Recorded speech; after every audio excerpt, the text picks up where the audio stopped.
우리는 지난 시간에 성도의 궁극적인 견인의 정당성에 관해 살펴보았습니다. 바울은 이제 지엽적인 문제에 대한 세부적인 논증을 마치고 17절에서 그 지엽적인 문제를 바라보는 보편적인 원리를 제시하고 있습니다. 바울은 지금까지 다룬 이 주제를 특별한 논증의 영역에서 그리스도인의 보편적인 영역으로 끌어올리고 있습니다.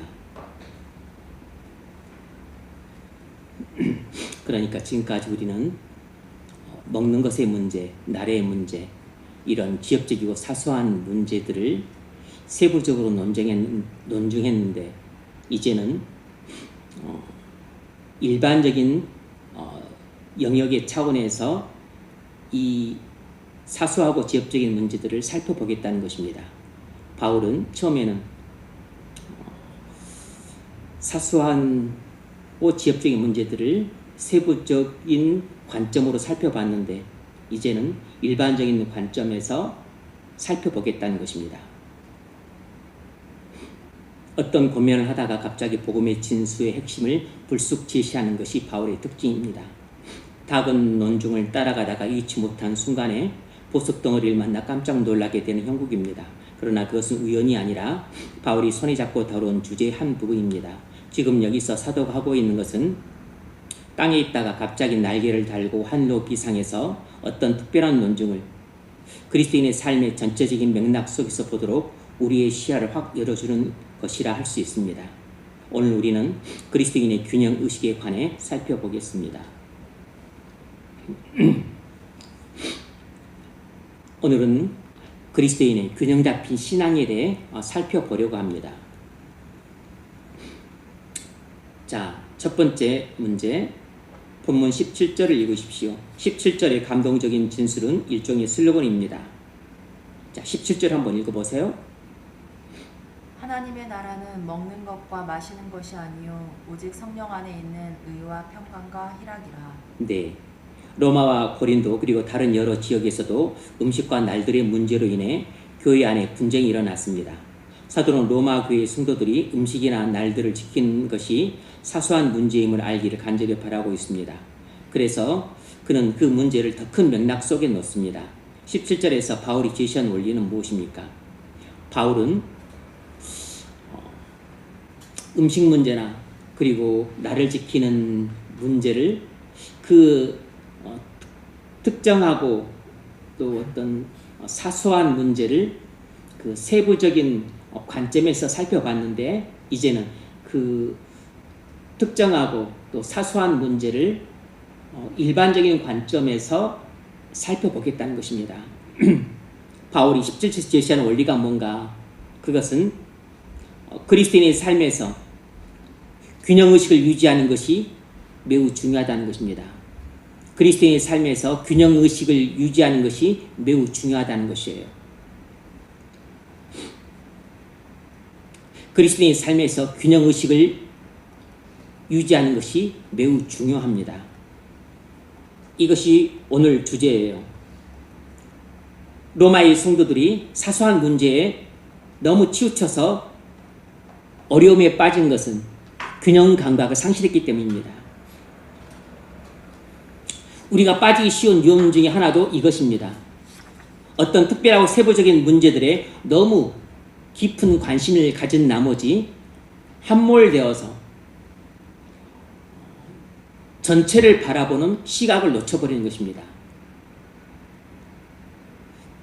그러니까 나무 한 그루만 집중해서 보다 보면 숲을 보지 못하는 것이에요. 이런 잘못을 우리가 흔히 겪습니다. 나무 한 그루도 중요하지 않다 할 수 없지만 숲 전체를 보는 게 중요하죠. 그러니까 어떤 나무의 그 진정한 그 위치와 진가는 숲 전체 속에서 바라볼 때 매겨지는 것인데 숲 전체는 보지 못하고 나무 한 그루만 바라보고서 이것만 중요하다 생각하는 것은 전체 관적인 관점을 놓쳤기 때문에 이것은 균형을 상실한 것입니다. 나무만 보고 숲을 보지 못한다. 이것이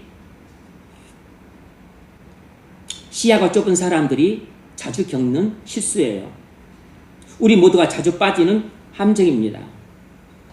나무 하나하나에 너무 세심한 관심을 가진 나머지 숲 전체를 보지 못하는 실수를 저지르는 것입니다. 일상생활에서도 흔히 그러하던데 신앙에서도 이런 실수가 일어나는 것이에요. 마찬가지로 사소한 문제를 너무 중요하게 여긴 나머지 큰 원리를 잊어버릴 수 있습니다. 고기를 먹으면 되냐 안 되냐, 특별한 날을 지켜야 되느냐 말아야 되느냐, 이것에 대한 올바른 지식을 갖는 것도 필요하지만 이것보다 더 중요한 것은 하나님 나라라고 하는 전체적인 관점입니다. 기독교 신앙이라고 하는 일반적인 그 관점이 훨씬 중요한 것이죠. 고기를 먹어도 되느냐, 나를 지켜야 되느냐 하는 이 사소한 문제에 대한 세부적인 논증만 하다가 이제 음식과 나를 지키는 문제를 하나님 나라라고 하는 관점에서 떡하니 놓고 보는 것입니다. 그러면 하나님 나라라고 하는 이 관점에서 볼 때 고기를 먹어야 되냐 말아야 되느냐 하는 이 싸움은 지극히 사소한 싸움이라는 것을 알게 돼요. 이 특정한 날을 지켜야 되느냐 말아야 되느냐, 이것도 그렇게 중요한 문제가 아니라는 것을 알게 되는 것은 이런 거대한 관점으로 문제를 바라볼 때 비로소 알게 되는 것이에요.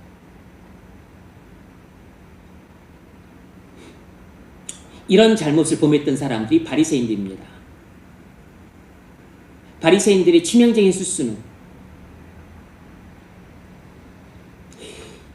사소하고 지엽적인 문제에만 너무 신경을 쓴 나머지 이거보다 훨씬 더 거대하고 그리고 중요한 그런 큰 원리는 놓쳐버린 치명적인 실수를 한 것입니다. 그래서 예수님이 바리새인들과 서기관들을 향해서 큰 질책을 하셨던 것이에요.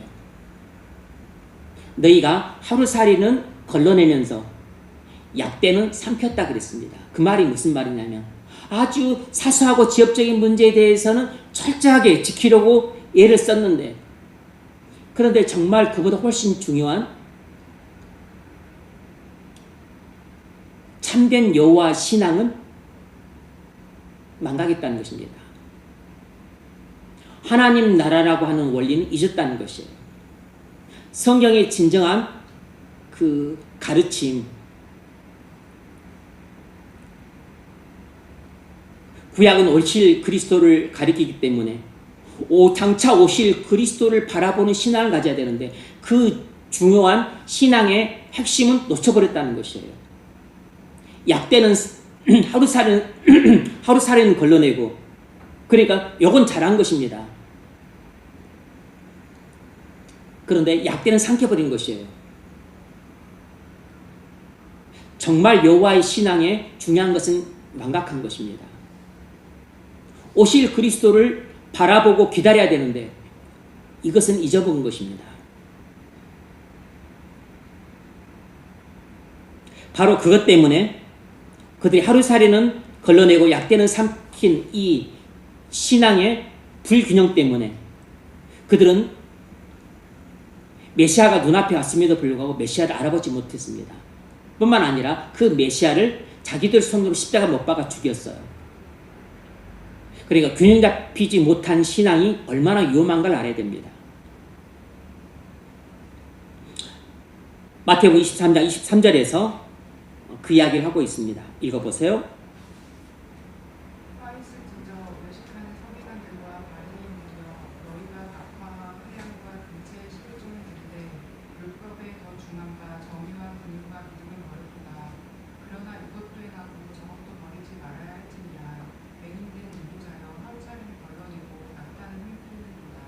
아멘. 그러니까 그들은 아주 작은 채소, 상추하고 시금치 이런 것들까지 11조를 할 정도로 철저했는데 근데 이것보다 훨씬 더 중요한 믿음을 버리고 정의를 버리고 그리고 긍휼을 버렸다는 것입니다.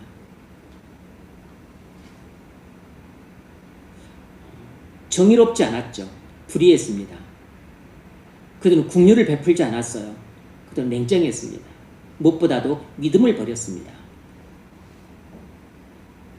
메시아에 대한 믿음을 버렸어요. 그래서 정말 중요한 것들은 다 잊어먹고서 정말 아주 사소하고 지엽적인 그다지 중요하지 않은 것들은 철저하게 지킨 것입니다. 시금치까지 11조를 했다는 것을 잘못했다고 말을 하는 게 아니고 그것도 해야 되지만 그러나 그것보다 훨씬 더 중요한 정의를 지켜야 되는 거죠. 믿음을 지켜야 되는 것이라고. 긍휼을 베풀어 주는 것이 훨씬 중요한 것입니다. 그래서 그들은 아주 사소한 하루살이는 걸러내면서 그러니까 박하와 회양과 근처에 11조를 하면서 약대는 삼켜버린 것입니다. 정의와 긍휼과 믿음은 버린 것이에요.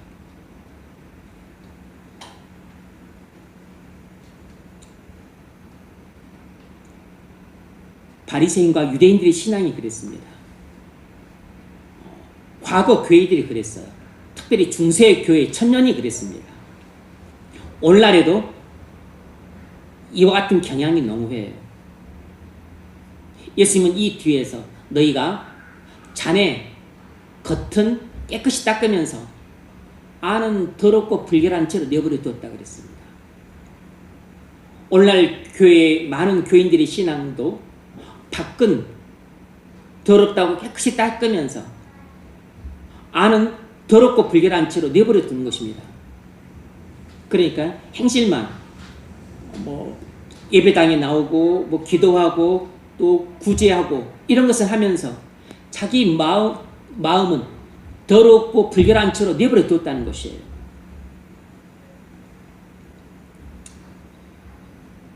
그러면 겉을 닦지 말아야 됩니까? 겉도 닦아야 되죠. 근데 겉보다 더 중요한 것은 안이기 때문에 안을 먼저 청결하게 하고 그리고 겉도 닦아야 되는 것입니다.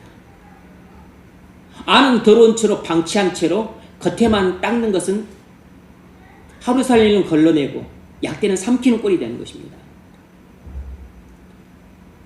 정말 중요한 것은 내버려 두고서 덜 중요한 것만 중요하게 여기는 실수를 범한 것이죠. 오늘날 교인들의 많은 신앙이 이와 같은 형태인 겁니다. 적용 질문 읽어보세요. 오늘 현 시점에서 우리나라가 겪고 있는 수많은 다변적인 난제들에 대한 진정한 해결책은 무엇입니까? 왜 우리가 이렇게 많은 난제들 속에 있습니까? 네. 오늘 현 시점에서 우리나라가 겪고 있는 수많은 다변적인 난제들에 대한 진정 해결책은 무엇입니까? 왜 우리가 이렇게 많은 난제들 속에 있습니까? 그것은 난제의 근본 원인을 알지 못하기 때문입니다. 난제의 근본 원인을 알지 못하기 때문이에요. 난제의 근본 원인은 인간 자신입니다. 인간이 죄 가운데 있다는 사실이 모든 난제의 근본 원인이에요. 다시 말해서 자기 중심성이 모든 난제의 근본 원인인 것입니다. 다시 말하면 우리의 죄성이 모든 난제의 근본 원인이에요. 이 세상에서 발생하는 모든 문제들의 근본 원인은 바로 우리의 죄성입니다. 우리의 전적으로 부패한 마음이에요. 이것이 모든 난제의 근본 원인인데 이것은 팽개쳐 둔 채 이 우리의 죄성에서 나온 부차적인 결과 그리고 어떤 세밀한 국면들 이것들만 갖고 해결하려고 머리를 맞대고 끙끙대는 것입니다. 비유적으로 말하자면 수원지가 물에 오염이 됐어요. 그런데 수원지에서 이제 흘러나오는 어떤 지류 같은 게 있는데 그 지류에서 흘러나오는 물을 보고 이 물이 더럽고 오염됐다고 거기다 화학약품 뿌리고서 이것만 정수하겠다고 하는 것입니다. 그런데 수원지 자체가 오염이 됐기 때문에 수원지에서는 계속해서 오염된 물이 흘러나오는 것이에요. 그러니까 지류에서는 약품을 뿌려서 조금 깨끗해진 것 같아, 좀 나아진 것 같아 하는데 곧바로 또 뒤에서 수원지에서 오염된 물이 흘러나오니까 이런 지엽적이고 세부적인 처방이 별다른 효과를 보지 못하고 있는 것입니다.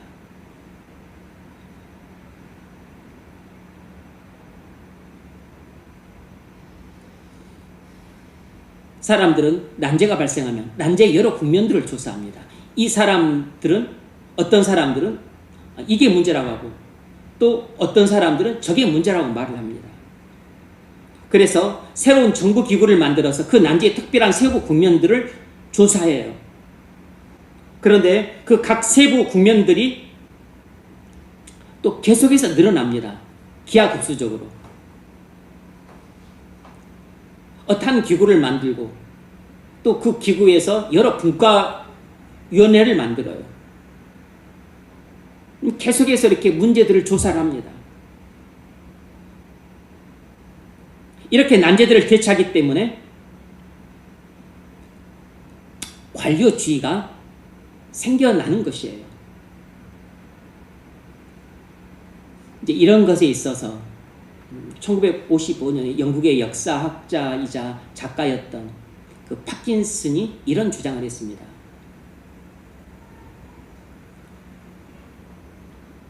일은 그 일정에 맞춰서 늘어나기 마련이다 그랬습니다. 이건 여러 가지 측면에서 적용이 되는데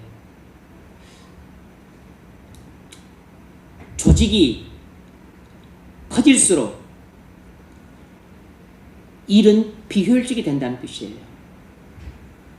그 파킨슨이 말하는 요점은 이것입니다.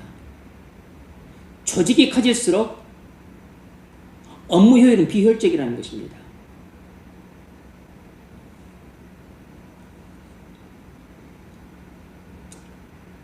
그런데도 불구하고 정부든 회사든 또 교회도 마찬가지예요. 어떤 문제가 발생하면 그 문제를 다룰 어떤 기구를 만듭니다. 그러면 또 각 위원회가 조직이 돼요. 그래서 세부적인 국면만 막 다루기 시작하는 것입니다. 그런데 사실 문제의 근본적인 원인은 알지 못한 채 봉사 문고리 잡기 하는 것이에요. 계속해서 그 오염된 수원지에서 흘러나오는 지류, 그 지류에 오염된 물이 흐르는 것만 조사를 하고 있는 것입니다. 오염된 수원지가 있다는 사실을 모른 채 정부도 그렇고 회사도 그렇고 심지어 교회까지도 그러고 있다는 것이에요.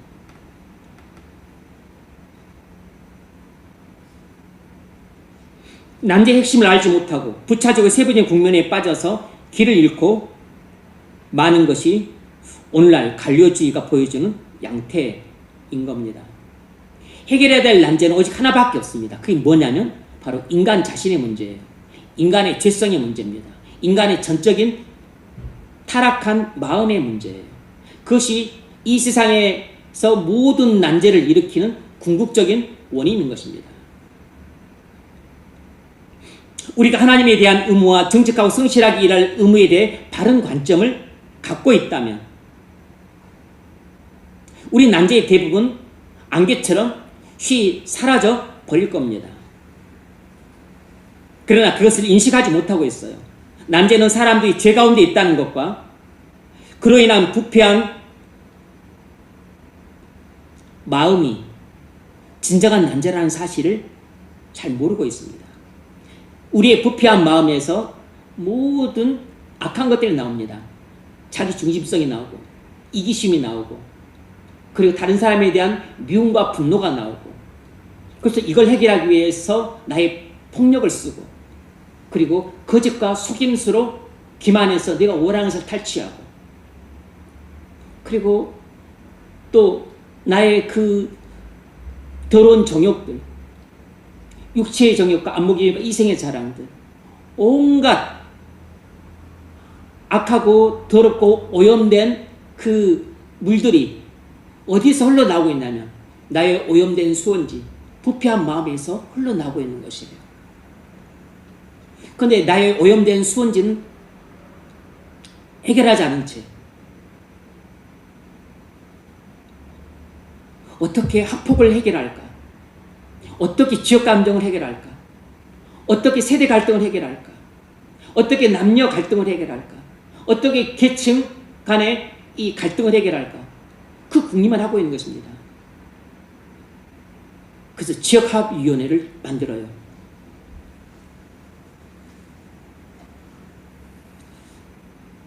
국민통합위원회를 만듭니다.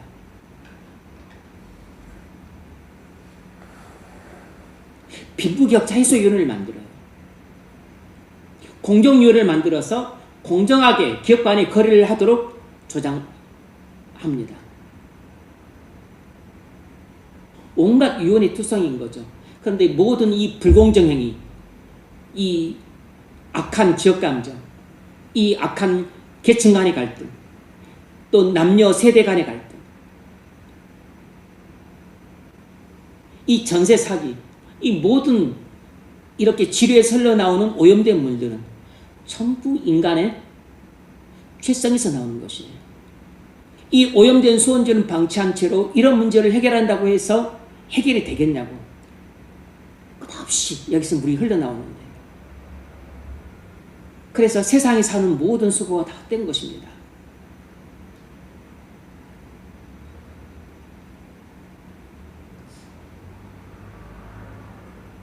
바이든 정부에서 다양성, 포용성, 형평성 이런 기치 아래에서 또 정치를 바르게 해보려고 노력을 했어요. 의도는 좋습니다. 원리까지도 좋아요. 다양성, 포용성, 형평성 어떤 것도 나쁜 원리가 없습니다. 그런데 그런 것들이 현실 적용될 때 많은 문제를 야기합니다. 흑인들은 뭐 이러저러한 열악한 형편이 있다고 해서 그 SAT 예를 들면 1000점만 넘어도 하버드에 입학할 수 있는 자격을 주고 백인들은 1300점을 넘어야 된다. 그리고 동양인들은 1500점을 넘어야 된다고 그래요. 또 이건 또 뭔 기준으로 그렇게 하는지 모르겠어요.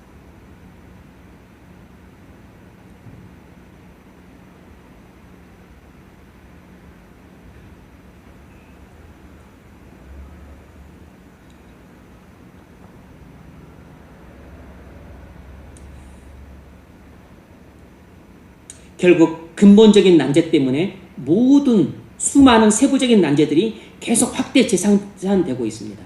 그런데 근본적인 난제는 세상은 알지도 못합니다. 수원지가 오염됐다는 사실도 몰라요.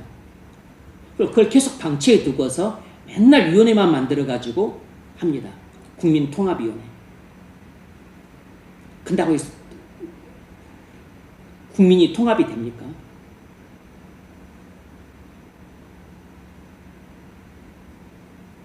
이것이 그릴 수 없는 이 세상의 비극이에요.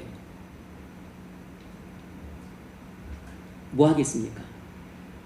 쓸데없이 조직만 만들어서 힘과 돈만 낭비하는 것입니다. 우리는 분명히 이 그릴 수 없는 세상의 비극을 철저하게 알고 있어야 됩니다.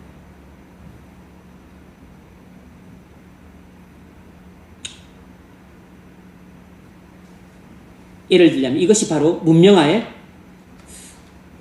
궁극적인 헛수고예요.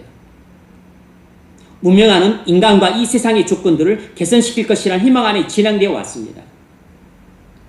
그런데 문명화는 실패했어요. 지금도 실패하고 있습니다. 문명화가 이루어져서 우리의 삶의 질이 조금 향상이 되고 또 삶이 조금 더 풍족해지고 또 예전에 그 불의와 잔인함이 조금 사라져서 조금 더 정의롭고 그리고 조금 더 어떤 질서 있는 사회가 되어가고 있죠. 그러니까 겉으로 보기에는 상당히 문명화가 이루어진 것처럼 보입니다. 그런데 근본적으로는 바뀐 게 하나도 없어요.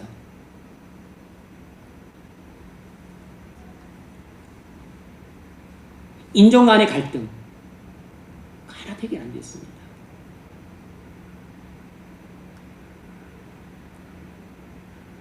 빈부 간의 갈등 해결 안 됐을 뿐만 아니라 빈부 격차가 더욱 심화되어 가고 있어요.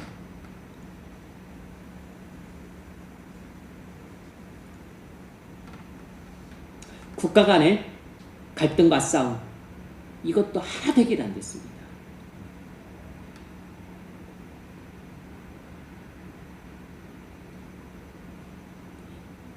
실패한 이유는 난제의 핵심을 몰라서 항상 주변만 건드리고 있기 때문이에요. 오염된 수원지를 내버려둔 채 항상 오염된 물이 흘러가고 있는 그 지류만에만 화학약품을 때려 넣고 있는 것입니다. 위원회를 만들고 있는 것이에요. 거기다 힘을 쏟고 돈을 쏟아붓고 있는 겁니다. 주변적인 문제들을 중요하다고 주장하고서 그것들을 고치려고 하지만 그걸 조금 고쳤다 싶으면 또 다른 난제가 생깁니다.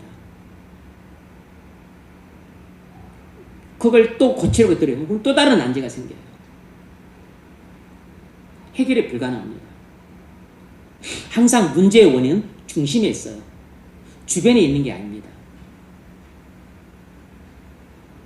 여러분 개인의 문제의 중심도 여러분의 죄성입니다. 이 사회의 문제의 중심 원인도 각 인간의 죄성이에요.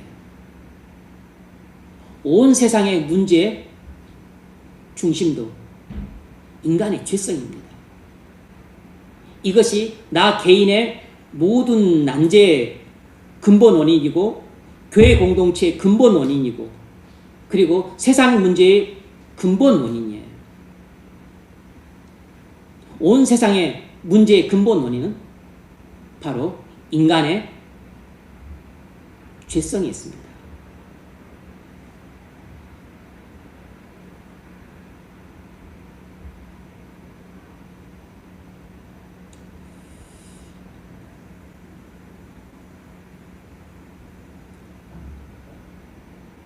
그래서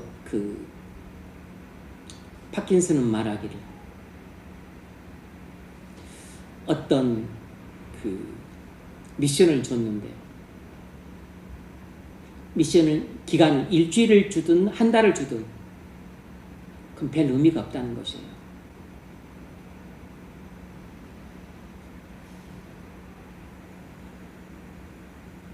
뭔지 과부하가 걸릴 정도로 그렇게 너무 단시간을 줘서는 안 되겠지만 사람들은 일을 할 때 대부분 그 시간에 맞춰서 일을 하기 때문에 일주일을 주는 것보다는 한 달을 주고 한 달을 주는 것보다 1년을 주면 훨씬 그 일을 잘 처리할 걸 생각하지만 그렇지 않다는 것입니다. 대부분 사람들은 어떤 일이든 시간에 맞춰서 해결한다는 것이에요. 그래서 그 업무에 최단 시간을 주는 것이 업무 효율을 극대화시킬 수 있는 길이라고 그랬습니다. 업무 효율을 최대한 극대화시킬 수 있는 길은 그 업무에 딱 필요한 그 정도 시간을 주는 게 가장 효율적이라고 그랬어요. 일반적으로 맞는 말입니다. 뭐 부분적으로 약간 틀릴 수는 있어도.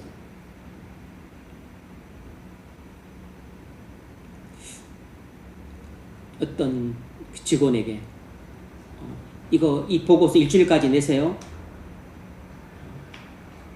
이렇게 하는 것이나 내일 이 시간까지 이 보고서 내세요. 이렇게 말하는 것이나 실상 그 업무 질은 크게 달라지지 않는다는 것이에요. 사람들 그 시간에 맞춰서 일을 하기 때문에. 일주일을 준다고 해서 일주일 내내 일하는 것도 아니라는 것입니다. 이것은 파킨슨의 법칙이기 때문에 성경의 진리는 아니기 때문에 모두 맞다고 말할 수 없어요. 일반적으로 그렇다는 것입니다.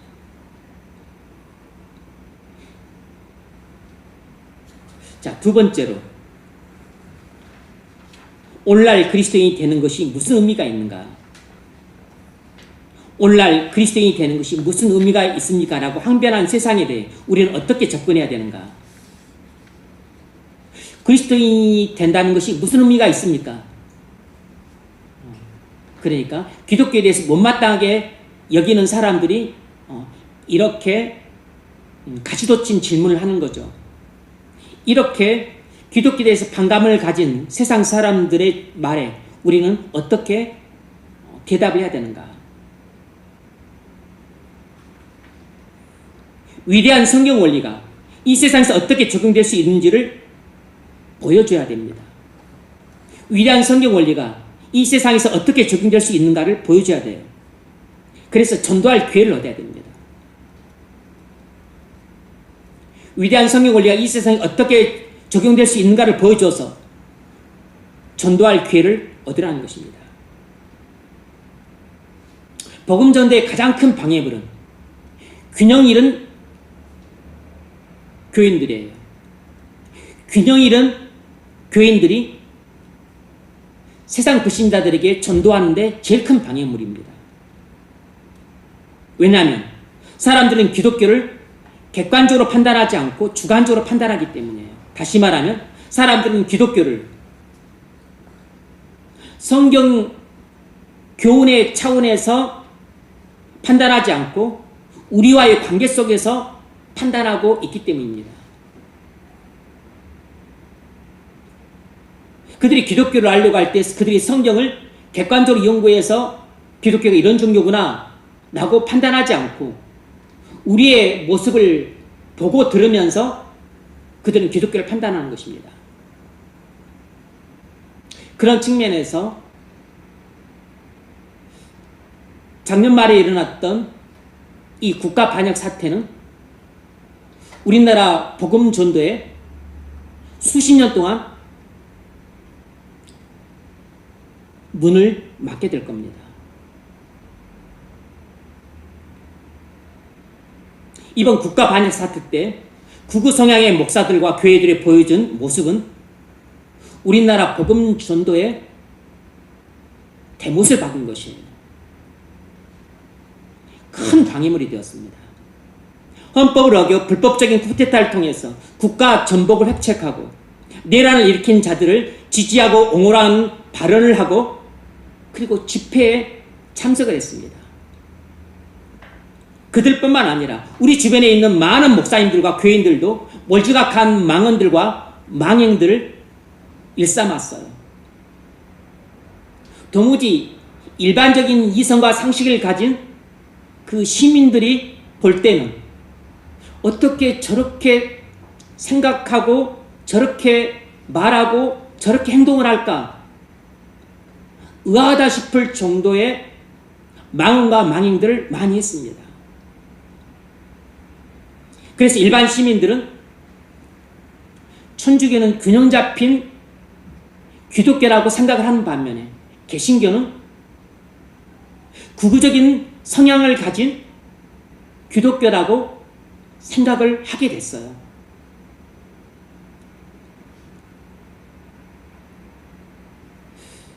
기독교 신앙을 갖고 있지 않는 많은 양심적인 지식인들이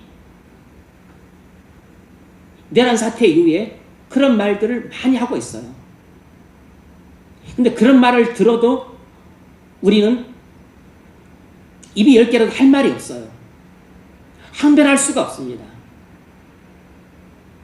목사인 내가 볼 때, 또 기독교인, 정상적인 기독교인들이 볼 때도 너무 비이성적이고 몰상식하고 멀지각한 행위들을 수많은 목사들과 교인들이 자행했습니다.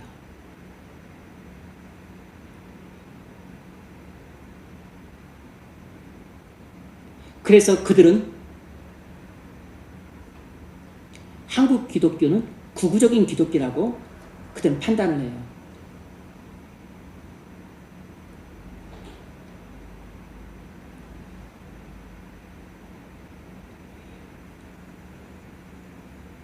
여러분, 기독교가 극우적인 종교입니까? 기독교가 수꼴통의 종교예요? 기독교가 보수적인 종교냐고?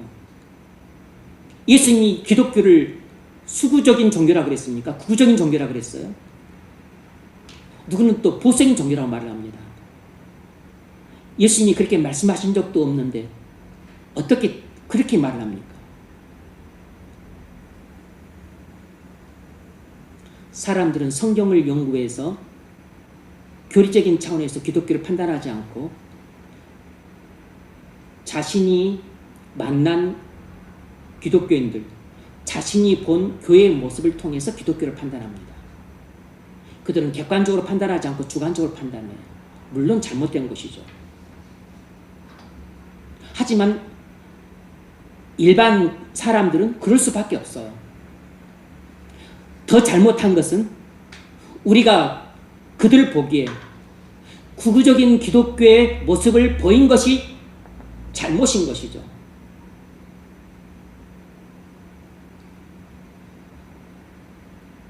우리는 기독교 진리를 실증적으로 보이자 될 의무가 있습니다. 천주교는 정의 구현 사제단이라고 하는 것이 있어서 정부나 국가에서 뭔가 불의한 일을 자행을 하거나 아니면 불공정한 일을 행했을 때 불법적인 쿠데타를 하거나 양민들을 학살하거나 뭔가 또 노사 간에 잘못된 일이 있었을 때 그들이 가지고 있는 그들이 성경적인 관점에서 그들이 해석한 기준을 따라서 이것은 불의하다고 말을 합니다. 그래서 그들은 불의한 것을 불의하다고 말을 해요. 악한 것을 악하다고 말을 합니다. 그것이 로마교회 전체의 모습은 아니지만 일반 국민들의 눈에는 천주교가 엄청나게 정의로운 종교인 것처럼 보이는 것이에요. 그런데 우리 개신교는 나서질 않습니다. 불의를 자행해도 입을 다물고 있고 악을 행해도 침묵하고 있는데 아주 극우 성향의 이런 목사들이나 교인들이 나서서 악을 선하다고 말을 합니다. 불의를 의롭다고 말을 해요. 일반 국민들을 볼 때는 개신교는 악을 선하다고 하고 불의를 의롭다고 말을 하는 이런 극단적인 우경화된 기독교구나 이렇게 그들은 이해할 수밖에 없는 것이에요. 그래서 그렇지 않아도 교회에 대한 반감이 큰데 교회에 대한 반감을 더욱 배가시키고 폭증시켰습니다.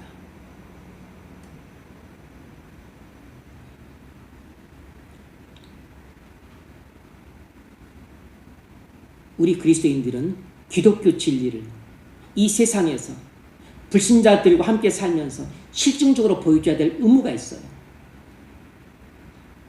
악을 악하다고 말해야 되는 것입니다. 불의한 것을 불의하다고 말해야 되는 것이에요.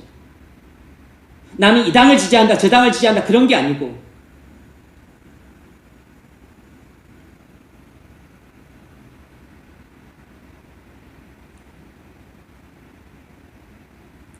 이사야서 5장 20절인가 에서 악을 선하다 하고 선을 악하다고 하는 자들은 화 있을진저 그랬습니다. 선자가 말하기를 악을 선하다고 하고 선을 악하다고 말하는 자들은 화 있을진저. 그가 교회를 나가는 교인일지라도 악을 선하다고 말하는 자들은 화가 있습니다. 선을 악하다고 말하는 자들에겐 하나님의 진노의 심판이 있을 것이다.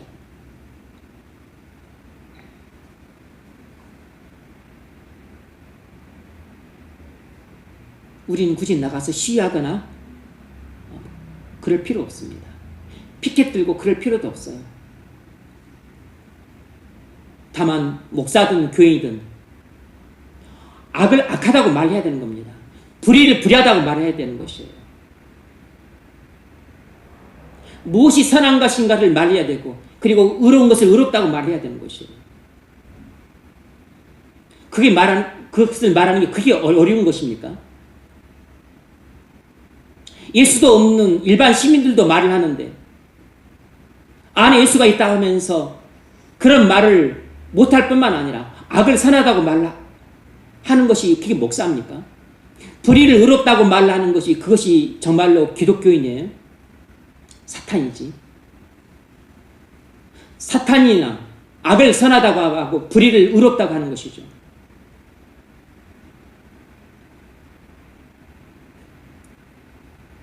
우리 그리스도인들은 가정이나 직장생활이나 일반 사회생활 속에서 기독교 진리가 무엇인가를 밝게 드러나야 됩니다.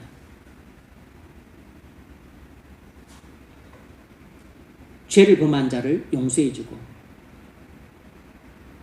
그리고 약한 자를 돌봐주고, 가난한 자에게 구제의 손을 내밀고, 그리고 내 이웃들을 사랑하는 그런 삶을 실증적으로 보여줘야 될 의무가 있어요. 이것이 빛의 자녀로서 이 세상에서 빛을 비추는 것입니다. 그런데 이 세상, 이 어두운 세상에 나가서 이 세상 사람들조차 악을 악이라고 말하고 불의를 불이라고 말하는데, 떡하니 빛의 자녀가 세상에서 악을 선이라고 말하고 불의를 의라고 말하는 것입니다. 이것보다 하나님의 영광을 더 가리는 일이 어디 있습니까? 이것보다 더 하나님의 진노를 받을 일이 어디 있냐고. 악을 선하다고 말하고 선을 악하다고 말하는 자들에게 화했을진저.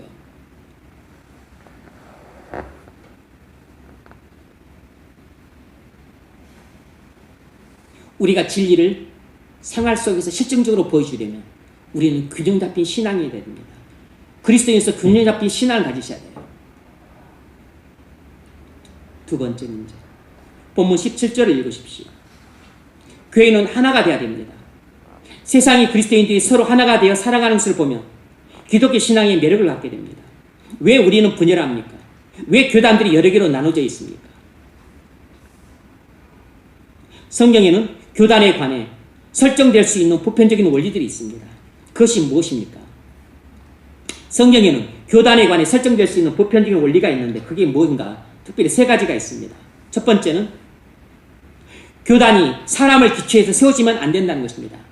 교단은 사람을 기초로 세워지면 안 된다는 것이에요. 교단은 사람을 기초로 세워져서는 안 된다는 것입니다. 예컨대 루터 교회가 있습니다. 이런 식의 교회는 바람직하지 않다는 것이에요. 잘못됐다는 것입니다.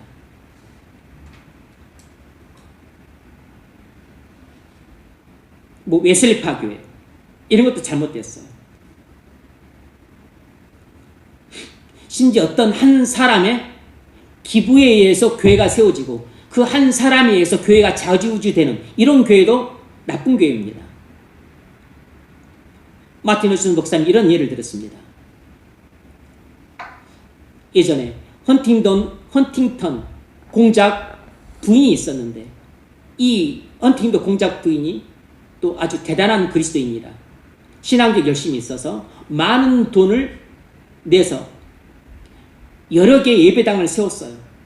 문제는 그 여러 개의 예배당을 자기가 세워놓고서 그 예배당에서 누가 목사로 심호할 것인지를 본인이 결정을 했습니다. 이건 잘못된 것이죠. 이건 악한 행위고 불의한 일입니다. 그 여인은 자신의 많은 돈으로 여러 개의 예배당을 세운 것은 잘한 일이지만 거기까지 했어야 됐습니다. 사실상 적당한 것은 본인이 많은 돈을 갖고 있으면 훨씬 경건하고 그리고 훌륭하게 일을 처리할 수 있는 다른 유능한 여러 사람들에게 자신의 돈을 맡겨서 그들이 가장 적합하게 돈을 쓸 수 있도록 했어야 됐다고 마틴 루터 존스 목사님은 그렇게 평가를 하고 계세요. 일반적으로 우리가 생각할 때도 그렇지 않습니까? 그래서 여러분들에게 개인적으로 어디에 선교하고 또 어디에 막 구제하고 그렇게 하지 말라고 하는 이유가 그렇습니다. 구제나 선교하는 게 나쁘다는 게 아니고 그렇게 주먹구구식으로 또 각자 따로 그렇게 하면 안 돼요. 교회가 전체 균형 잡힌 상태에서 선교할 건 선교하고 전도할 건 전도하고 또 구제할 건 구제하고 그런 식으로 집행하게 하는 것이 가장 올바르게 하나님께 바치는 돈을 사용할 수 있는 방법인 겁니다. 그런데 많은 사람들은 자기가 돈을 내서 예배당을 세우고 자기 이름을 내고 자기 생색을 내고 그리고 자기가 원하는 사람들을 세워서 자기가 원하는 방식대로 일들이 결정되도록 하고 싶어하는 그런 이생의 자랑의 마음을 다 갖고 있어요. 그것이 그 사람을 망치는 것입니다.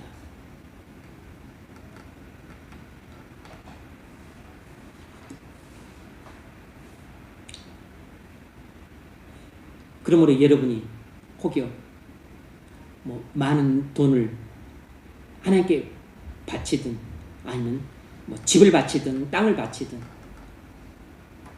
그것은 교회가 또 그런 부분에 대해서 아주 유능하게 또 균형 잡히게 올바르게 집행할 수 있는 사람들이 그것을 관리하면서 그래서 그것을 관리하고 또 사용하고 집행하게 하는 것이 올바르고 바람직한 것입니다.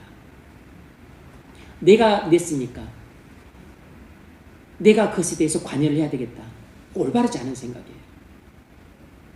내가 해서 그 기름을 마련했으니까 누구에게 줄 것인가? 누구에게 맡을 것인가?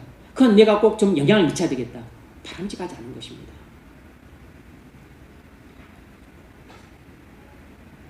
여러분이 가진 많은 돈은 여러분 것이 아니고 주인은 예수님이세요.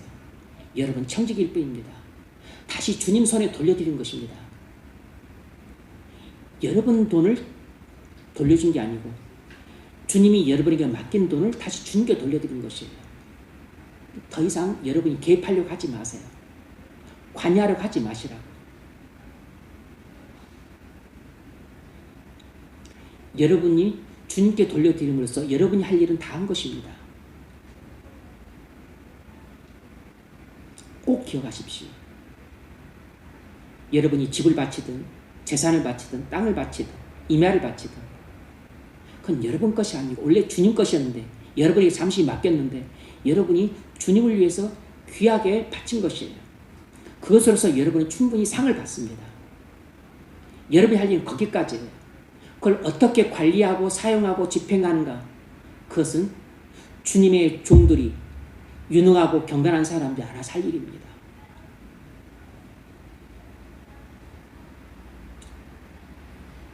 두 번째로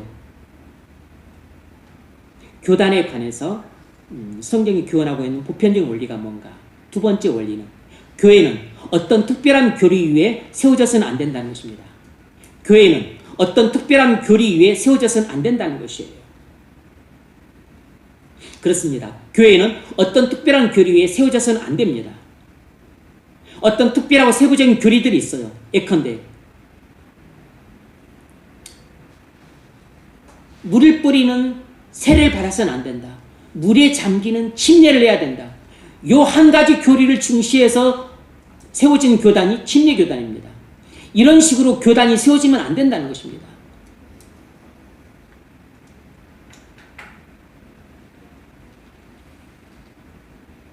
안식교, 물론 이단이니까 굳이 여기는 말할 필요도 없지만 안식교는 주일이 아니라 토요일에 예배를 드려야 된다. 나를 지키는 문제, 이 한 가지 교리에 근거해서 이 안식교가 세워진 셈인데 물론 또 다른 많은 오류들도 있지만 이런 식으로 교단이 세워지는 것은 올바르지 않은 것이에요.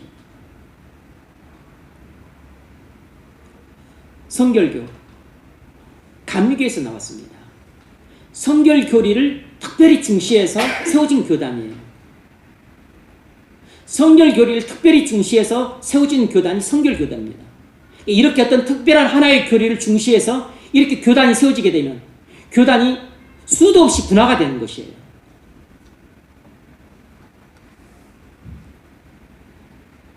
나는 그러면 예배 드리는 방식에 따라서 나는 교단 하나 세우겠다.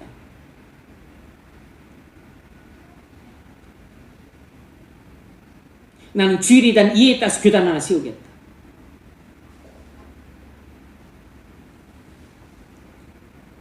나는 교회 직분자, 임명에 대해서 나는 견해가 다르니까 나는 교단을 세우겠다. 그런 것이 교회 분열인 것입니다. 어떤 특별한 하나의 교리에 치중해서 교단을 세우면 안 되는 겁니다. 오순절 교단은 성결교에서 나왔어요. 여기는 은사를 중시한 교단이에요.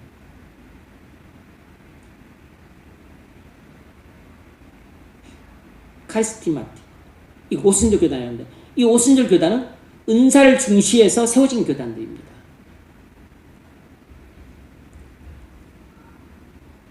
이렇게 지나치게 은사를 중시해서 이렇게 교단을 세우는 것은 올바르지 않습니다. 마틴 루이스 목사님이 자랐던 교회 이름은 칼빈주의 감리교회였답니다. 칼빈주의 감리교회. 그런데 교회 이름에 무슨 사람 이름이 들어가거나 아니면 또 어떤 주의, 칼빈주의 아니면 알미니안주의 이런 식의 이름이 들어가는 것도 바람직하지 않은 것이죠.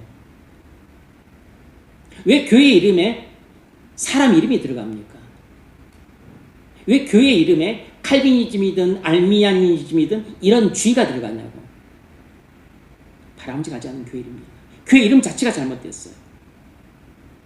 특별한 교리에 기초해서 교단을 세우는 것은 오늘 본문 로마서 14장 17절에 이 원리를 어기는 것입니다. 하나님의 나라는 먹는 것과 마시는 것이 아니요 오직 성령 안에서 의와 평강과 희락이라고 그랬습니다. 하나님 나라의 보편 원리를 어기는 것이에요. 먹는 것에 따라서 교단을 세우면 안 됩니다. 나를 지키는 것 가지고 교단을 세우면 안 돼요. 어떤 지역적인 이슈를 갖고 교단을 세우면 안 됩니다. 어떤 사소한 이슈를 갖고 교단을 세우면 안 돼요. 어떤 특정한 세부적인 교리를 갖고 교단을 세우면 안 된다고. 신약 성경을 위반한 것입니다. 세 번째로 교회 정치에 대한 특별한 관점 위에 세우는 것도 잘못입니다. 교회 정치에 대한 특별한 관점 위에 세우는 것도 잘못이에요. 교회 정치에 대한 특별한 관점에 세우는 것도 잘못입니다. 예를 들자면 장로교, 회중교회 이런 것도 교회 정치에 따른 교단 이름이죠. 이런 것도 바람직하지 않다고 말하는 것입니다.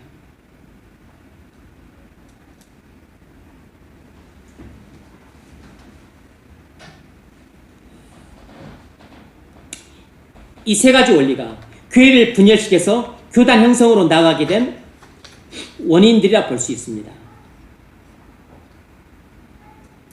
이 점에서 사실상 의견 일치를 보는 것은 어렵다고 마틴 루이스 목사님은 말을 해요.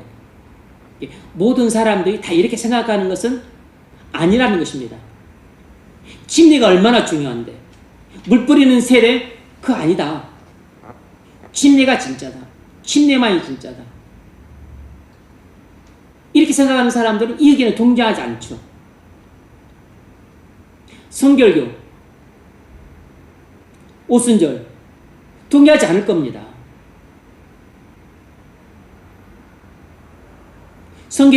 교리가 얼마나 중요한데, 은사가 얼마나 중요한데.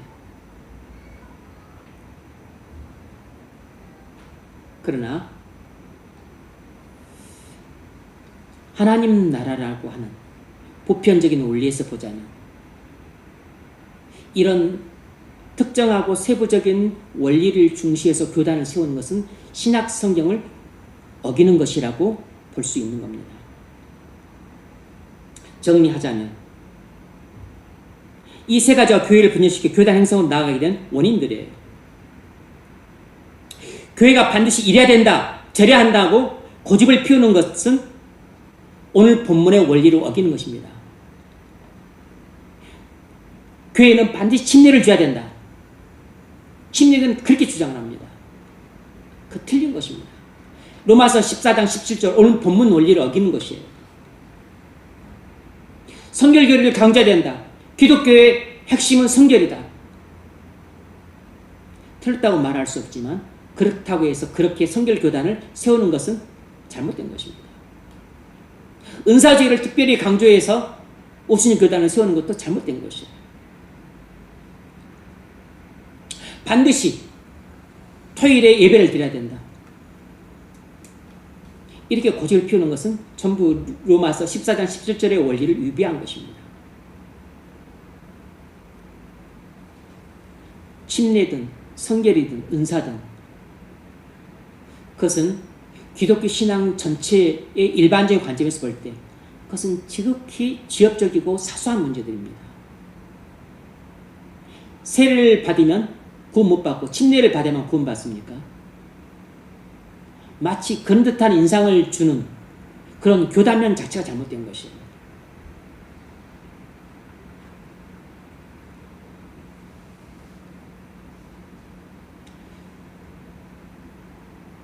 기독교 신앙이라고 하는 일반적인 관점에서 보면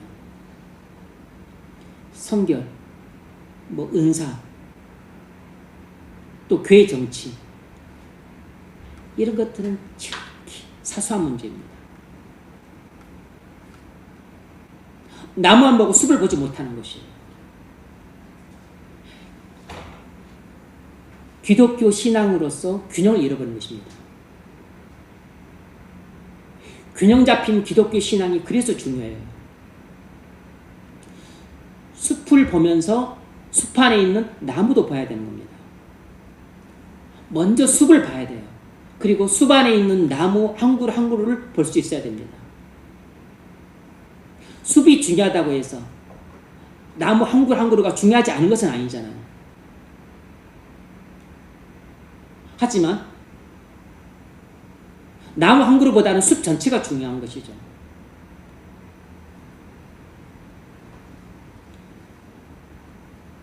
세례도 중요하고 성결도 중요하고 은사도 중요하고 그리고 또 장로도 중요하고 회중도 중요하죠. 그런데 정말 그것은 기독교 신앙이라는 전체 관점에서 볼 때는 아주 지엽적이고 사소한 문제인 겁니다. 전체와 부분의 균형을 잡아야 됩니다. 그런데 많은 사람들이 이 전체를 보지 못하고 부분에만 몰입하고 함몰되다 보니까 시야가 좁아지고 근시안이 되어서 이것만이 중요한 것이냐 목숨을 걸어요.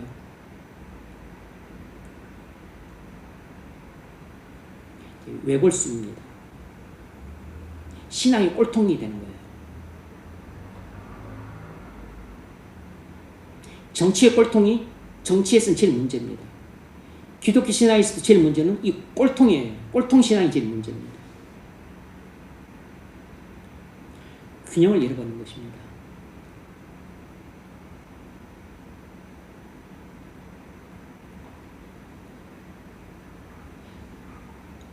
침례냐 세례냐 은사냐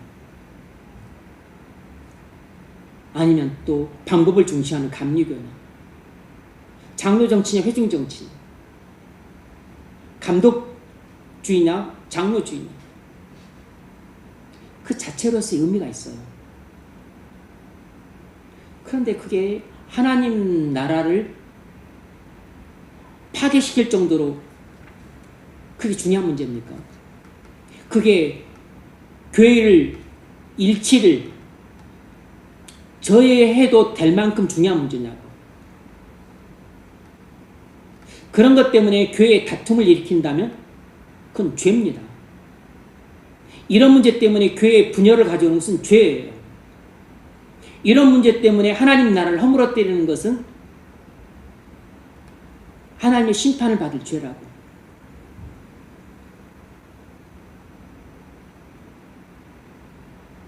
무엇이 훨씬 중요하고 무엇이 덜 중요한지 경중을 잘 알지 못하니까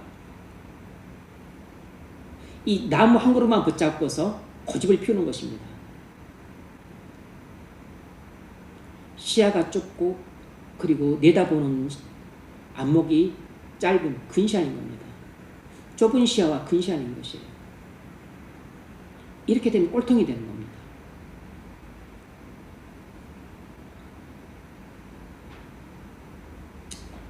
두 번째 문제. 17절에 보편적인 원리를 교회의 여러 운동에 대해 어떻게 적용할 수 있습니까? 17절의 보편적인 원리를 교회의 여러 운동에 대해 어떻게 적용할 수 있는가? 하나님이 나는 먹는 것과 마시는 것이 아니요 오직 성령 안에서 의와 평강과 희락이라. 이 원리를 교회의 여러 운동에 대해 어떻게 적용할 수 있을까요? 교회에서 운동들은 비상적인 상황에서만 정당성을 갖는다는 것입니다. 교회에서 운동들은 비상적인 상황에서만 정당성을 갖습니다.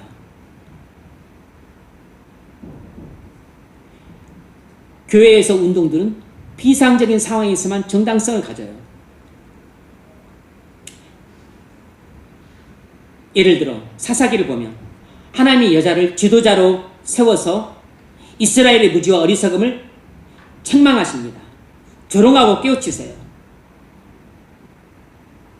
왜 이런 일이 발생을 했을까요?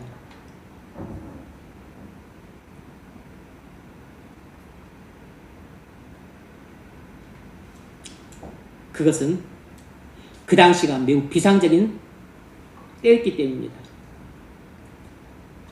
이런 일은 비상적인 상황에서만 일어나는 일이에요.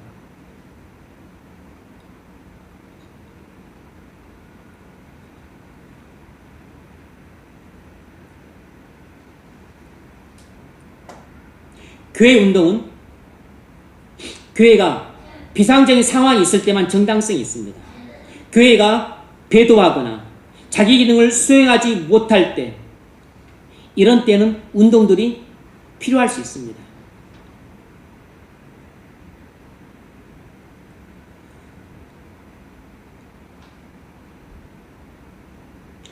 교회가 아주 사소한 교리나 그리고 문제를 가지고 많은 교단들이 생겨났습니다.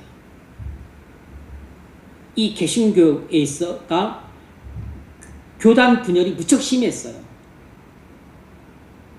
이런 것은 바람직하지 않은 상황이죠. 그러니까 세상 사람들 볼 때 너희 개신교는 왜 그렇게 교단이 많냐? 왜 너희들끼리 그렇게 맨날 비난하고 또 싸우냐? 너희들끼리 하나가 되지 못하면서 어떻게 우리와 하나가 될 수 있겠냐? 이렇게 비난을 할 때 할 말이 없었어요. 그래서 안 되겠다. 먼저 우리 교회가 하나가 되겠다 하는 각성 아래에서 일어난 운동이 에큐메니컬 운동이에요. 20세기 중반에 일어난 운동입니다.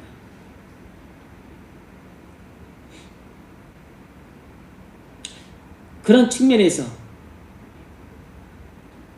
에큐메니컬은 교회 일치 운동입니다. 이 교회가 분열되지 말아야 될 상황에서 많이 분열되어 있기 때문에 교회가 하나 되어 있는 것은 중요한 일이에요. 필요한 일입니다. 근데 문제는 에큐메니컬 운동이 필요성을 까지는 부인할 수 없지만, 필요성은 인정을 하지만 그 방법은 잘못되었어요. 그래서 마틴 로이드 존스 목사님을 비롯해서 많은 균형 잡힌 성도들은 에큐메니컬 운동에 동참하지 않았습니다. 가담하지도 않았고 믿지도 않았어요. 그들은 교리적인 차이를 무시하고 무조건 그냥 교단 간의 통합, 연합만 주장했습니다. 잘못된 방식인 거죠.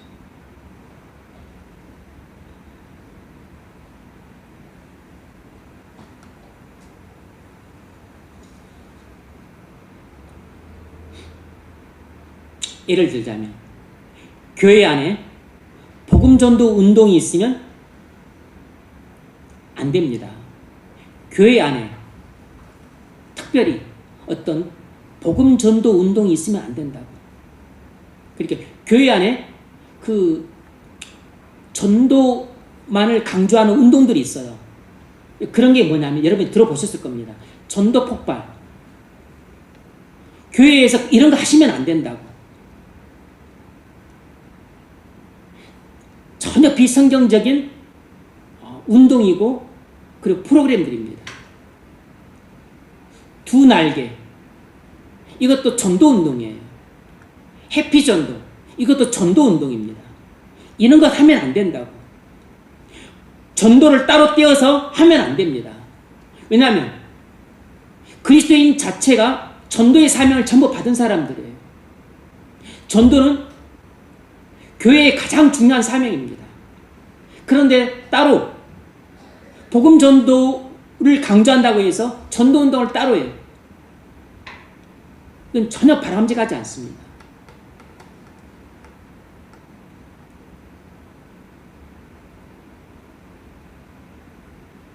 목장, 셀, 그렇게 해서 새신자 중심의 전도 운동을 하는 곳들이 있습니다. 새신자가 많이 들어왔다고 좋아하고 교회가 커졌다고 좋아할지 모르지만 그런 지역적이고 사소한 측면에 방점을 두고 그렇게 목회하는 것은 옳지 않습니다.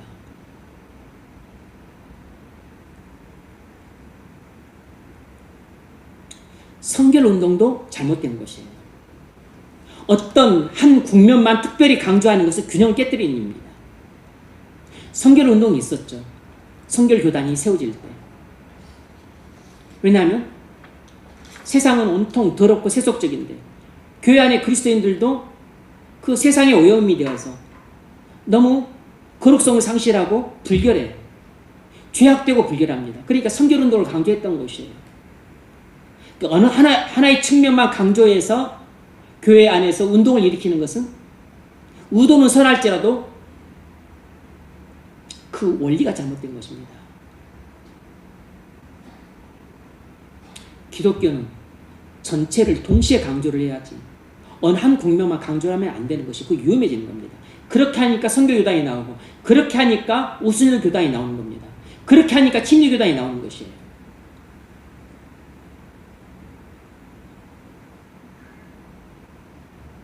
교회 안에서 애언자적 운동을 일으키는 것도 잘못입니다.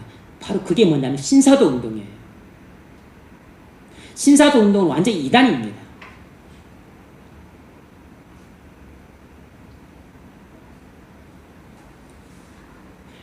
예전에 그 인터넷 같은 데 들어가 보니까 신사도 운동에 영향을 받은 그 많은 설교자들이 막 설교도 하고 막 말씀도 전하고 하더라고요. 아주 오래된 일인데 그때만 하더라도 그 신사도 운동 그것들이 그렇게 많이 알려지지 않은 때였었어요. 용어 자체부터가 비성경적입니다. 신사도가 어디 있습니까? 그럼 옛날 사도들은 구사도예요? 아니, 사도라는 직분은 그 초대교회 때 단회적 직분인데 어떻게 신사도가 있습니까? 자신들을 가리켜 신사도라고 하더라고요. 기가 막히고 어이가 없었어요. 많은 사람들이 그 집회에 참석을 하고 열광을 하더라고요.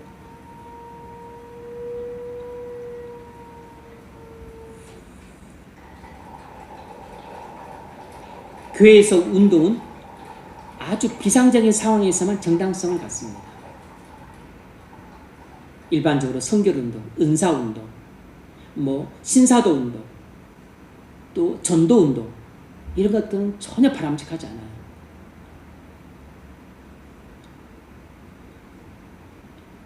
그러면 혹 여러분이 나중에 어떤 교회를 다닌다 할지라도 전도 폭발 훈련한다.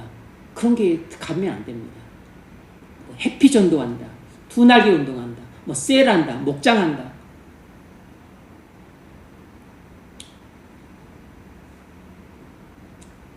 너무 지역적이고 사소한 것만 강조한 채 균형을 잃어버린 신앙이에요. 잘못된 것입니다. 그런 곳에 가시면 안 돼요. 세 번째로, 기독교를 학교에서 과목으로 가르쳐도 됩니까? 학교에서 기독교 교육을 시켜도 됩니까? 이건 마틴 로이드 존스 목사님의 견해인데, 대체적으로 우리 청교도적 개혁주의 신앙을 가진 목사님들은 이 견해에 동의를 합니다. 왜냐하면 이것을 우리는 성령적인 근거가 있고 또 성경적인 그 가르침이라고 우리는 여기고 있기 때문에 바람직하지 않아요. 성경은 학과목이 아닙니다. 성경은 학과목이 아니라고. 성경은 영어, 수학, 과학, 법학처럼 그런 학문의 한 과목이 아니에요. 성경은 하나님 말씀입니다. 하나님은 교육의 대상이 아니에요. 하나님은 경배의 대상이고 신앙의 대상입니다. 따라서 기독교를 학과목으로 교육시키는 것은 잘못된 것입니다. 학교에서 기독교 교육을 시키는 것은 바람직하지 않아요.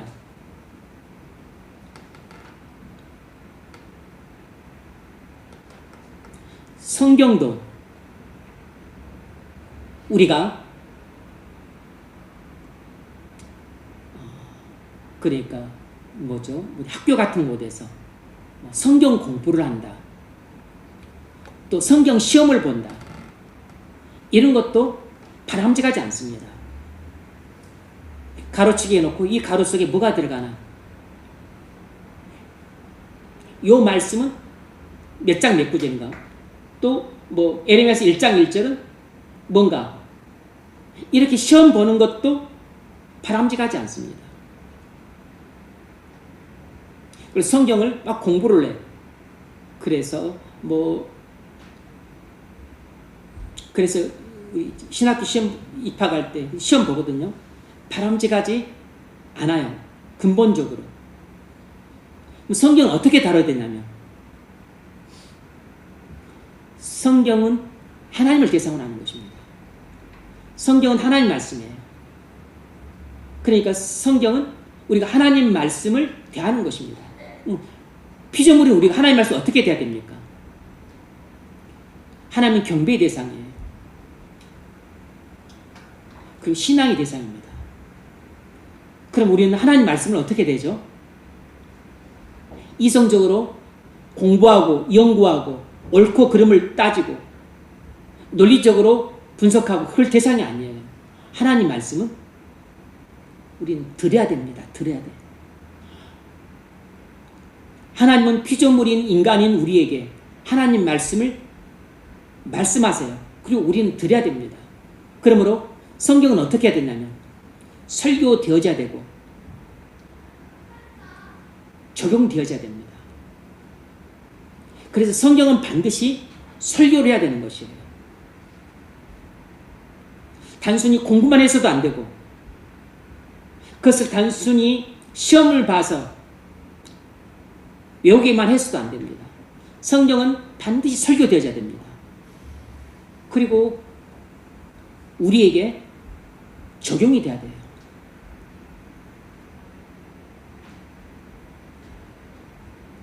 여러분은 성경을 단순히 공부하거나 시험 보거나 성경 고사용으로 그렇게 공부하면 안 됩니다. 장점이나 이득이 없다고 할 수는 없지만 작은 장점과 이득은 얻을 수 있을지라도 오히려 크고 중요한 측면에 있어서는 폐단이 커요.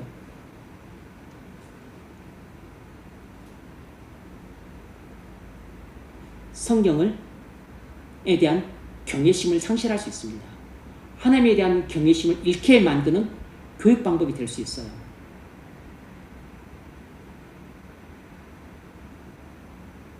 이런 측면에서 신학교가 이런 원리를 무시함으로 난관에 봉착합니다. 신학교에서는 신학을 하나의 학문으로 가르칩니다. 근데 신학은 법학이나 의학이나 공학처럼 하나의 학문이 아니에요. 신학은 말 그대로 하나님에 관해서 공부하는 학문입니다. 근데 하나님이 우리의 공부의 대상이냐고, 연구의 대상입니까? 학문은 이성으로 합니다. 우리가 동력학, 정력학 이런 것들 배우죠. 의학을 배웁니다. 헌법과 민법을 배워요. 정치를 배웁니다. 심리를 배우고 철학을 배워요. 문학을 배우죠. 다 이성으로 하는 것입니다. 그런데 신학은 이성으로 하는 게 아니에요. 이성도 필요하지만 더 중요한 것은 신학은 마음으로 하는 것이에요. 마음으로.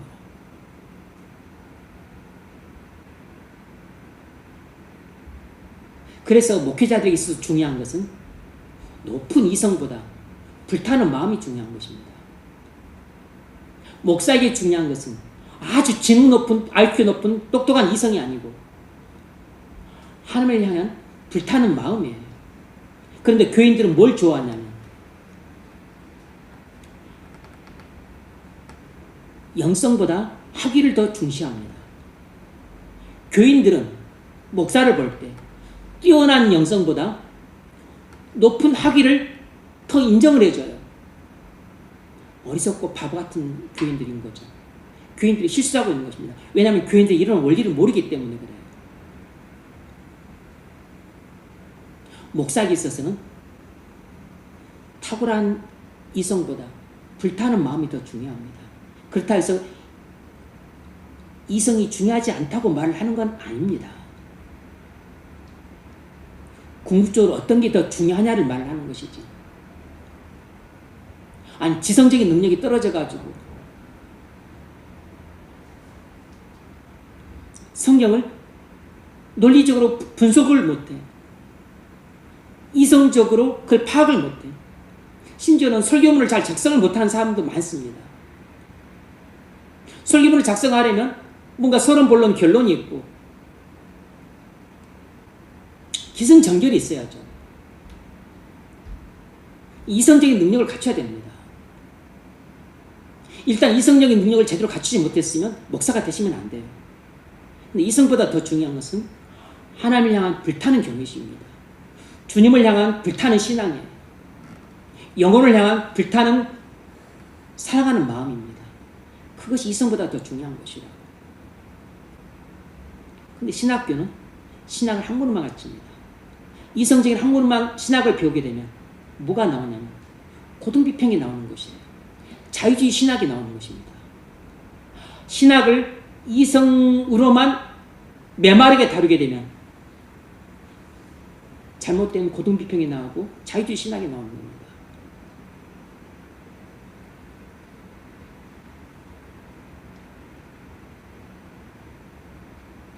우리가 하나님을 제대로 연구를 하려면 먼저 하나님에 대한 경외심이 가득해야 돼요. 그리고 주님에 대한 신앙심이 충만해야 됩니다. 그래서 하나님을 경배하면서 믿음으로 성경을 연구해야 되는 거죠. 그래야지만 영안이 열려서 이성의 눈으로 볼 수 있는 한도를 넘어서서 오직 성령이 조명해 주셔야지만 볼 수 있는 말씀 속에 감춘 참 진리를 깨달을 수 있는 겁니다. 그래야 심오한 진리를 말씀 속에서 도출해내죠. 그리고 이 눈에 보이는 것을 넘어서서 저 눈에 보이지 않는 영의 세계를 볼 수 있는 겁니다. 성령이 조명하신 것이면 그게 어떻게 가능하겠어요? 칼빈이 기독교 강의를 했을 때 그 칼빈이 천재입니다. 천재인 이성으로만 기독교 강의를 썼겠어요?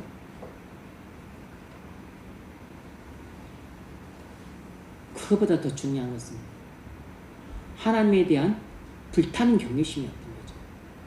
주님에 대한 뜨거운 신앙이었던 겁니다. 이것이 있었기 때문에 그의 천재적인 이성이 훌륭한 도구가 될 수 있었던 겁니다. 그러면 기본적으로 여러분들이 나중에 꼭 또 목사를 만나거나 또 세우거나 할 때 이성은 기본적으로 깔려 있어야 되는 것이에요. 이성적인 능력이 많이 부족하다. 뭐 그래도 훌륭한 목사가 저는 될 수 있다고 봅니다만, 근데 설교문도 작성을 못하고 뭔가 말을 있어서 기승전결도 없고 서론 본론도 없고 그럼 좀 곤란하겠죠. 이 기본적인 이성이 좀 있어야 돼요. 근데 기본적으로 중요한 것은 이성이 아니고 불타는 마음입니다. 학위가 중요한 게 아니고 여러분 영성이 중요하다는 걸 꼭 기억하셔야 돼요. 학위를 갖고 여러분들이 목사를 세우기 쉽습니다. 왜냐하면 눈에 보이는 것은 영성이 아니고 학위이기 때문이에요. 사람들 뭔가 객관적인 자료를 원해. 뭔가 객관적인 증거를 원한다고. 뭔가 눈에 보이고 손에 잡힌 것을 원합니다. 이게 학위가 딱 손에 잡혀요. 영성은 손에 안 잡혀. 영성은 교인들이 잘 알지도 못해. 처음 봤는데, 본 적 얼마 되지도 않는데, 영성은 어떻게 알겠어요? 그러니까, 학위가 안전하다 싶으니까 이걸 딱 택하는 것입니다. 그래서 망하는 것이에요. 학위 가지고 어떻게 목회를 합니까?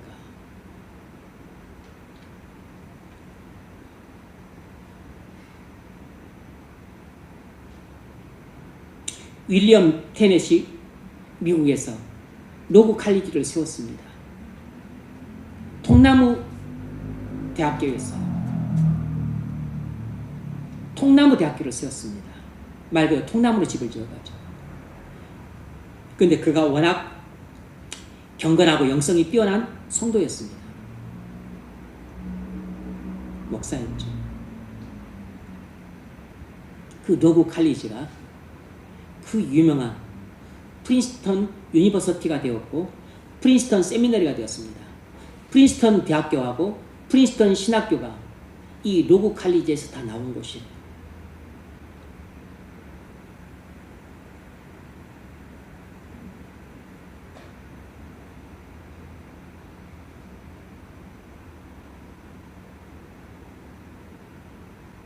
이론적인 지식보다 진리에 불타는 마음이 훨씬 중요한 것입니다.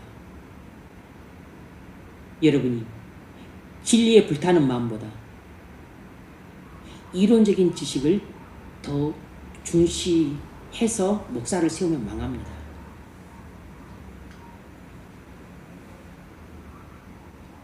적용 질문 읽어보세요. 여러분은 그리스도인으로서 균형 잡힌 신앙을 갖고 계십니까? 여러분은 균형 잡힌 신앙을 갖고 계시나요? 그러기 어렵습니다. 그런 사람 쉽지 않아요. 대부분은 갸우뚱해 있습니다. 대부분은 치우쳐 있어요. 열심히 있다고 생각되는 사람일수록 꼴통들이 많습니다. 열심히 나쁜 건 아니지만 치우치면 꼴통이 되는 겁니다. 여러분, 열심을 바르게 사용돼야지만 균형 잡힌 신앙이 됩니다. 균형을 놓치게 되면 한쪽으로 치우치는 꼴통이 돼요. 정치적인 꼴통도 위험하지만 신앙적 꼴통은 더 위험합니다. 말씀을 맺겠습니다. 그리스도인 삶은 균형이 중요합니다. 그러므로 여러분이 그리스도인이라면 균형 잡힌 신앙을 갖도록 유념하셔야 됩니다. 우리 개인적인 삶이나 교회 공동체의 삶이나 다른 교회들과의 관계에 있어서도 균형이 중요합니다. 다투는 교회, 분열한 교회, 죽은 교회, 이런 교회들은 전부 균형을 잃었기 때문에 나타난 결과들이에요. 우리는 앞에서 음식 문제, 날 문제, 양식 문제 이런 것들을 다뤘습니다. 지엽적이고 세부적인 문제들이에요. 지엽적이고 사소한 문제들입니다.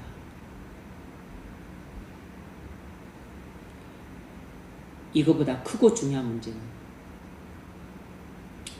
교회의 연합이에요. 교회의 일치입니다. 하나님 나라의 건설이에요. 교회 연합과 친교가 나를 지키는 문제나 고기 먹는 문제나 또 내 양심의 문제나 이런 문제보다 훨씬 중요한 것이에요.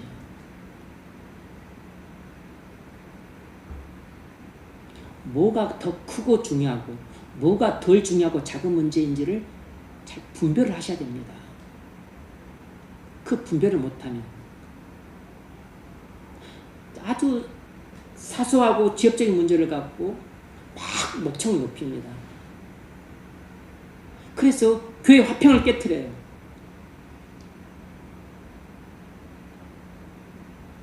자기 주장이 옳다고 계속 고집을 피웁니다. 그런 교인들이 목사, 목회의 발목을 잡아요. 본인이 옳다는 것이에요. 더 크고 중요한 것을 보지 못하고 자꾸 사소한 것만 보고서 이해를 하고 있는 겁니다. 그런 사람들이 당회에 들어오게 되면 목사가 예를 먹어요.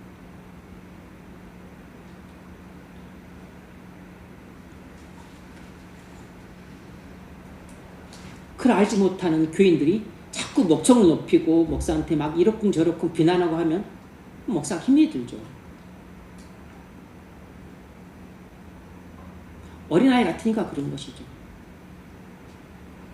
애들은 자기가 알고 있는 게 전부라 생각하니까 그거 가지고 엄마한테 막 이렇다, 아빠한테 막 저렇다 말을 하잖아요. 전체는 보지 못하고.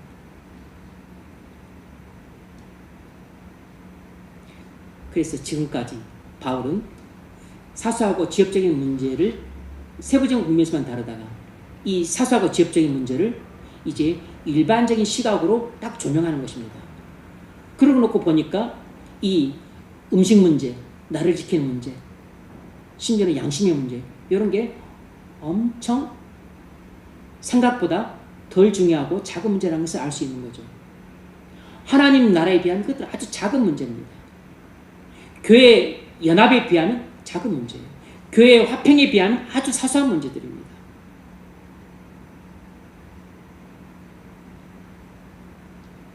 복음 전도와 교회를 세워가는 문제, 주님 말씀에 순종하는 문제, 이거에 비하면 아주 작은 문제라고. 지엽적이고 사소한 문제를 항상 우리는 이 크고 중요한 원리에 비춰 살펴봐야 됩니다. 나무 한 그루만 보지 말고 숲 전체를 보면서 나무 한 그루를 보셔야 돼요. 나무 한 그루도 보지만 숲을 먼저 보셔야 됩니다.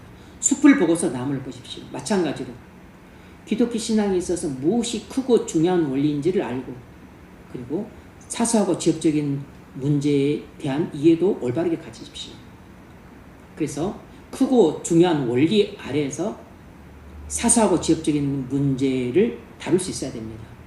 그래야만 균형 잡히게 일들을 해결해 갈 수 있어요. 균형 잡힌 그리스도인의 신앙을 가지시기를 주의 이름으로 축원합니다.